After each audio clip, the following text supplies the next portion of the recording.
नमस्कार, जय हिंद साथियों। स्वागत करता हूं मैं विशाल मिश्रा आप सभी का आज के इस ऑनलाइन क्लास में। आज की यह क्लास है UP polytechnic entrance exam 2023 group E1 biology के इंपॉर्टेंट क्वेश्चंस की। तो चलिए आज की इस क्लास को स्टार्ट करते हैं। इसी प्रकार के प्रश्न आपके कंप्यूटर स्क्रीन पर दिखाई देंगे और वहां पे आप अपने माउस की सहायता से क्वेश्चंस के आंसर करेंगे। साथ ही इस बार के एंट्रेंस एग्जाम में एक सहूलियत यह दी गई है कि नेगेटिव मार्किंग हटा दिया गया है। इसका मतलब है कि आप अगर 100 क्वेश्चंस एग्जाम में आता है तो सभी प्रश्नों को हल करेंगे, ठीक है। लेकिन अब यहां देखने वाली बात यह है कि क्वेश्चंस का लेवल कैसा करते हैं। क्योंकि जिस एग्जाम में नेगेटिव मार्किंग नहीं होती है वहां मैंने प्रायः देखा है कि क्वेश्चंस का लेवल थोड़ा सा इजी टू मॉडरेट हो जाता है या फिर मॉडरेट टू हार्ड हो जाता है। तो सभी प्रकार के प्रश्नों की तैयारी करना है। कुछ उनमें से प्रश्न आप सभी के स्क्रीन पर आज के इस क्लास में दिखाई देंगे। चलिए क्लास को स्टार्ट करते हैं। आज के इस क्लास का सबसे पहला प्रश्न आप सभी के स्क्रीन पर है। यहां पे पूछा गया है, आनुवंशिक रूप से भिन्न जातियों में निषेचन क्रिया कहलाती है। भिन्न जातियों में निषेचन की क्रिया क्या कहलाती है? वर्ण, चयन, वंशानुक्रम या फिर संकरण, जिसको कि हाइब्रिडाइजेशन कहा जाता है। तो आनुवंशिक रूप से भिन्न जातियों में निषेचन की क्रिया जब करवाई जाती है तो वह क्रिया क्या कहलाती है? संकरण कहलाती है, हाइब्रिडाइजेशन कहलाती है। और उससे उत्पन्न जो स्पीशीज होती हैं उन्हें हाइब्रिड्स कहा जाता है, ठीक है। जैसे गेहूं आदि का आता है। चलिए, पशुओं में भी हाइब्रिडाइजेशन देखने को मिलता है। चलिए आते हैं दूसरे प्रश्न पर। दूसरा प्रश्न आज के इस क्लास का आप सभी के स्क्रीन पर है।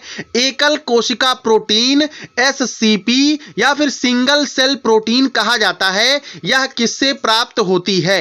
ए ऑप्शन दिया गया है ईस्ट तथा स्पाइरुलिना से, बी ऑप्शन दिया गया है स्पाइरुलिना से, सी ऑप्शन दिया गया है ईस्ट से, या फिर ऑप्शन डी दिया गया है इनमें से कोई नहीं। इस प्रश्न के लिए राइट आंसर हो जाएगा आप सभी का ऑप्शन नंबर ए, ईस्ट तथा स्पाइरुलिना से सिंगल सेल प्रोटीन प्राप्त होती है। सिंगल सेल प्रोटीन के और भी कंपोनेंट होते हैं, एक क्लास में आपको डिटेल में बताएंगे। चलिए आते हैं अगले प्रश्न पर। तीसरा प्रश्न आप सभी के स्क्रीन पर है भाई। सरबती सोनारा तथा सोनालिका, दो नाम दिए गए हैं, सरबती सोनारा तथा सोनालिका एक उन्नत किस्म है। किसकी? धान की। ऑप्शन बी है गेहूं की, ऑप्शन सी है मक्का की और ऑप्शन डी है मटर की। तो यहां पे देखिए ये जो दोनों किस्में दी गई हैं ये भैया गेहूं की उत्तम किस्में हैं, उन्नत किस्में हैं। कौन कौन सी किस्में? सरबती सोनारा तथा सोनालिका। देखिए सोनालिका ट्रैक्टर का भी नाम होता है भाई, ठीक है। आते हैं अगले प्रश्न पर। अगला प्रश्न स्क्रीन पर है, कंपनी है ट्रैक्टर का सोनालिका, ठीक है। चलिए आते हैं अगले प्रश्न पर। प्रश्न संख्या 4 है। वह क्रिया जिसके द्वारा उन्नत किस्म को प्राप्त करने का प्रयत्न किया जाता है। वह क्रिया जिसके द्वारा उन्नत किस्म को प्राप्त करने का प्रयत्न किया जाता है, प्रयास किया जाता है, ट्राई किया जाता है, तो वह क्रिया क्या कहलाती है?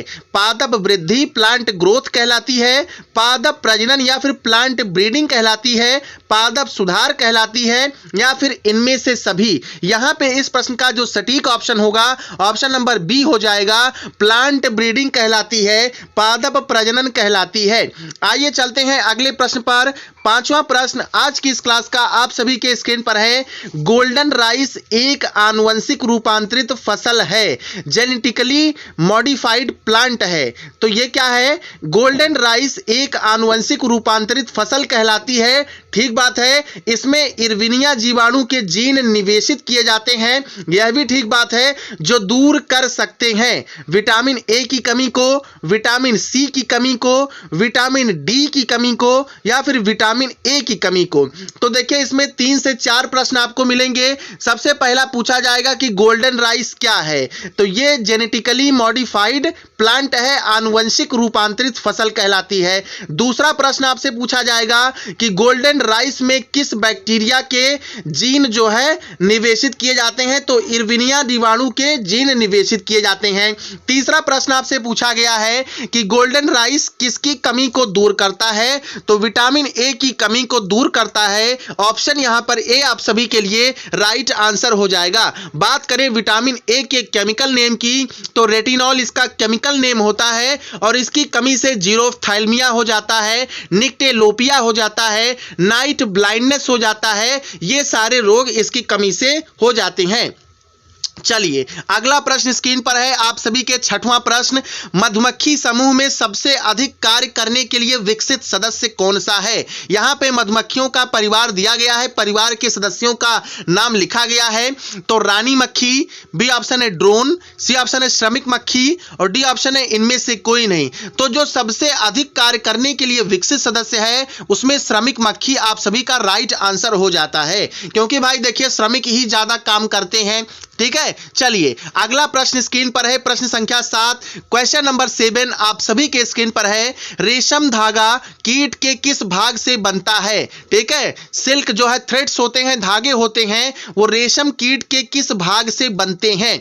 ए ऑप्शन है वयस्क की लार ग्रंथियों से, बी ऑप्शन है लार्वा की लार ग्रंथियों से, सी ऑप्शन है लार्वा की मैलपीघियन नलिकाओं से, डी ऑप्शन है लार्वा की वसाकाय से, फैट बॉडी से। तो यहां पे इस प्रश्न के लिए राइट आंसर क्या हो जाएगा बताइएगा। यहां पे इस प्रश्न के लिए राइट आंसर हो जाएगा ऑप्शन नंबर बी, लार्वा की लार ग्रंथियों से रेशम धागा कीट के इसी भाग से प्राप्त किया जाता है। किस भाग से? लार्वा की लार ग्रंथियों से प्राप्त करते हैं। चलिए आते हैं अगले प्रश्न पर। 8वां प्रश्न आप सभी के स्क्रीन पर भाई दिख रहा है। पूछा गया है रेशम कीट की किस अवस्था से रेशम प्राप्त किया जाता है। तो वो अवस्था होती है कोकून। ऑप्शन नंबर डी यहां पे इस प्रश्न के लिए राइट आंसर हो जाएगा। अगला प्रश्न स्क्रीन पर है। जो लोग नॉन वेजिटेरियन होंगे वो लोग इस प्रश्न का आंसर करेंगे, बाकी सभी को आंसर करना है भाई, लेकिन थोड़ा सा जो नॉनवेज वाले होते हैं उनको जानकारी अधिक होती है। देखिए पूछा गया है मांस प्रदान करने वाले कुक्कुट क्या कहलाते हैं। एक्चुअली यहां पे कुक्कुट लिखा गया है, कुक्कुट को क्या कहते हैं?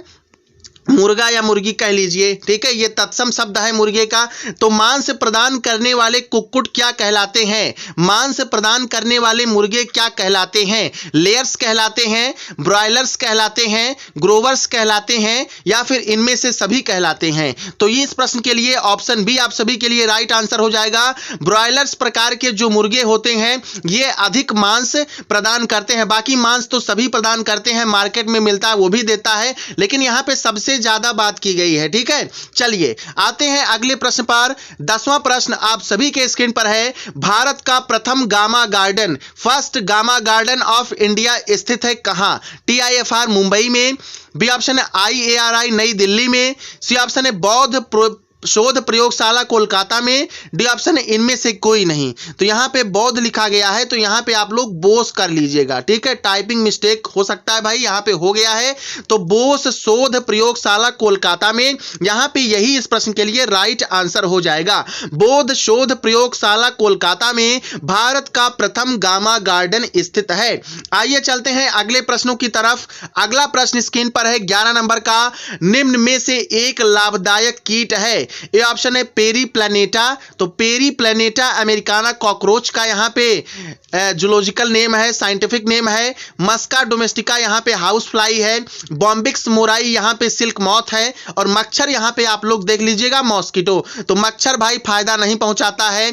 पेरीप्लैनेटा अमेरिकाना भी नुकसान करता है। मस्का डोमेस्टिका मक्खी भी इधर उधर बैठ जाती है खुले खानों वानों पर, तो नुकसान करती है। यहां पे ऑप्शन सी राइट हो जाएगा। ये बॉम्बिक्स मोराई, जिसको कि कॉमनली रूप से हम लोग क्या कह देते हैं, सिल्क मॉथ कहते हैं, या सिल्क वर्म का इसको जूलॉजिकल नेम कह लीजिए। तो यही लाभदायक कीट है, इसको सेरीकल्चर में इस्तेमाल करते हैं, रेशम कीट पालन में इस्तेमाल करते हैं।